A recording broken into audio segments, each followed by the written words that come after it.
কি গো, তুমি এত তাড়াতাড়ি চলে আসলা যে? মনটা খারাপ কেন? কিছু হয়েছে?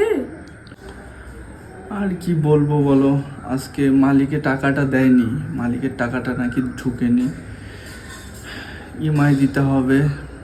কোথায় যে টাকা পাই। আচ্ছা দাঁড়াও, আমি দেখতেছি।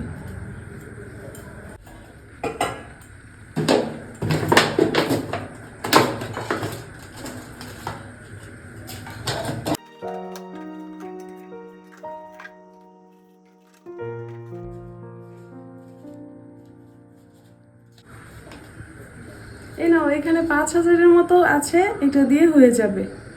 এই টাকা কোথায় পেলা? এইটা আরে আমি তোমার থেকে একটু একটু করে নিয়ে জমিয়েছি না, তাই এটা জমেছে। নিয়ে নাও। তুমি এই টাকা একটু একটু করে জমিয়েছো, তোমার কাছেই রেখে দাও। এটা আমার লাগবে না, আমি একটা ব্যবস্থা করে নেব। আরে সমস্যা নাই, আমি তো তোমার থেকে নিয়ে একটু একটু করে করেছি না, আবার করব। এখন এটা কাজে লাগাও।